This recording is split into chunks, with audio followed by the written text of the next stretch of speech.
Durante un'intervista fu chiesto a Corey Taylor cosa pensasse quando entrò negli Slipknot. Lui disse che era entusiasta perché poteva entrare in un gruppo metal e gridare in faccia alle persone, senza limiti.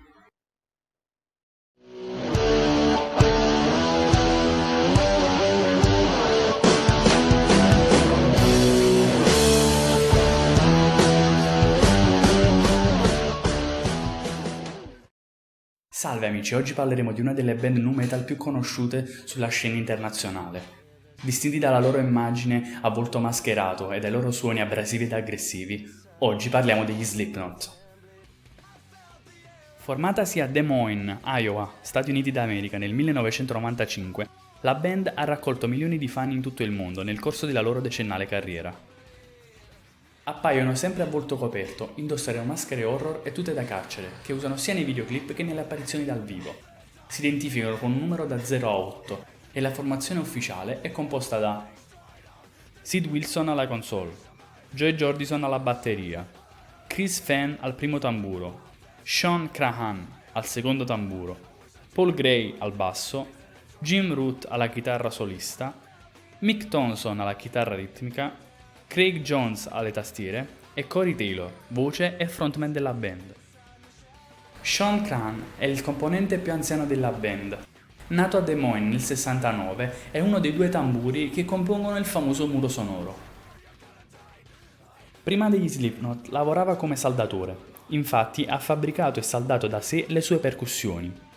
Indossa la maschera del clown ed è sua sia l'idea che gli Slipknot debbano esibirsi mascherati, sia l'idea del muro creato dalle tre percussioni. Nella band è anche colui che produce i videoclip. Al di fuori degli Slipknot lavora con i To My Surprise. Nathan Jonas Jordison, conosciuto come Joey, nacque nel 75. La sua icona era quella di Gesù Cristo con una corona di spine. Maschera che creò da ubriaco dopo una festa di Halloween. La sua passione per la musica esplose a 8 anni, quando gli fu regalata una batteria per il compleanno. Difatti era il batterista della band, prima che lasciasse il gruppo per motivi personali. Paul Gray, nato nel 72, era il bassista della band, nonché uno dei membri fondatori.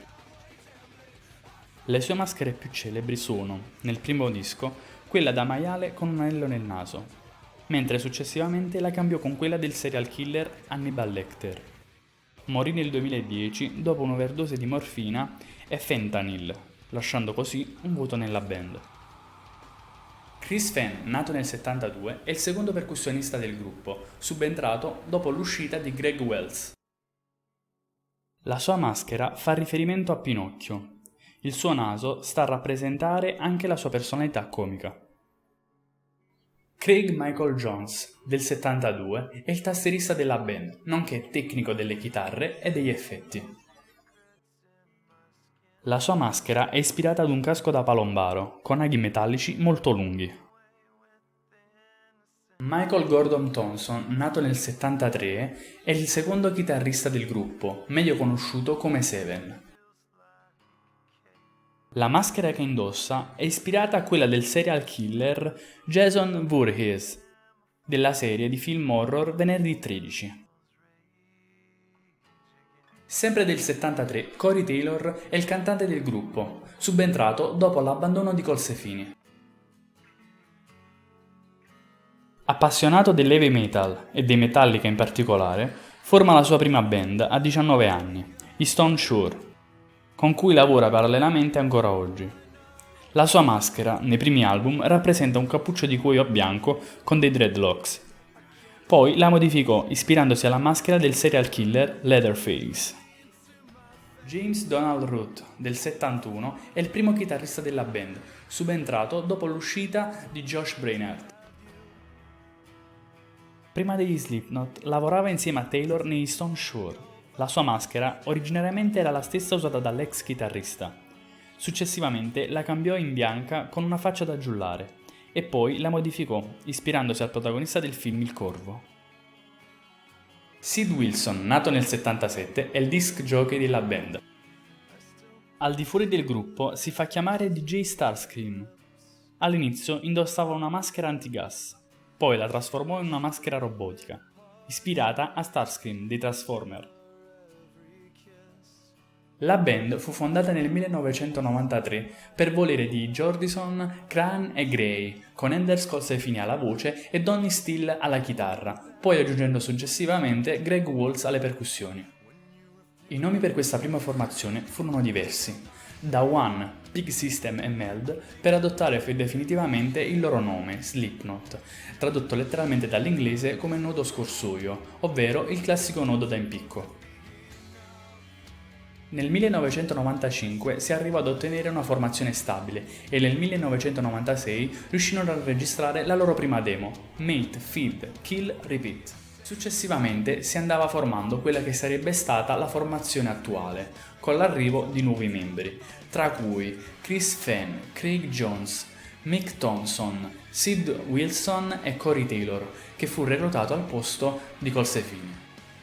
Con questa formazione registrarono un secondo demo intitolato Slipknot Demo, che contiene brani che verranno riutilizzati nel primo disco. Arrivò poi Jim Root al posto di Josh Brainerd e così la formazione rimase stabile e ufficiale. Ottenuto finalmente un gruppo solido, nel 1999 registrarono il loro primo disco, Slipknot. Con canzoni come Eyeless, Wait and Bleed, Surfacing e Spirit Out, inizia la loro ascensionale carriera e i loro primi concerti. La copertina del disco rappresenta semplicemente tutta la band con le loro prime maschere e tute da operaio rosse. Il disco propone un rap metal e un nu metal che si avvicina molto all'heavy metal degli Slayer. Rude ed esplicito è il loro punto di inizio. Segue nel 2001 Iowa. Il titolo del disco fa riferimento allo stato appartenente agli USA, da cui provengono tutti i membri del gruppo. Il disco apre con la traccia 515, che sta a indicare il prefisso dello stato dell'Iowa, per poi sfociare nelle più celebri People Equal Shit, My Plug, The Heretic Anthem, Left Behind, per poi continuare con il brano omonimo. Pubblicato nel 2004, Volume 3 di Subliminal Verses rappresenta il terzo album della band e aggiunge al repertorio brani come Duality, Vermilion, The Nameless e Before I Forget. Quest'ultima vale alla band come Grammy per il Best Metal Performance ed è anche l'unica canzone il cui video presenta la band che suona senza maschere, anche se tuttavia i volti vengono ripresi in modo tale da non essere inquadrati completamente, così da lasciarli comunque coperti. Nel 2008 arriva il quarto album in studio, All Hope Is Gone, con Sulfur e le più celebri Psychosocial e Dead Memories, oltre alla tipica Snuff, che rappresenta uno dei brani più lenti e malinconici. Solo 2 anni dopo, però, nel 2010, un tragico evento porterà la band al lutto. La morte del bassista Paul Gray per overdose. Nella conferenza stampa, in cui gli altri componenti dovranno parlare al riguardo della perdita, sarà una delle pochissime occasioni in cui appariranno tutti a volto scoperto, per rispetto al compagno deceduto. Nel 2014, dopo un lungo periodo di pausa, viene finalmente alla luce 5, The Great Chapter, dedicato al loro bassista precedentemente scomparso. L'album è intitolato proprio con il suo cognome. Nell'estate dello stesso anno vengono pubblicati come anticipazioni del disco i brani The Negative One e The Devil in Eye. Poi, nell'ottobre, viene pubblicato l'album mettendo in classifica un altro singolo, Kill Pop.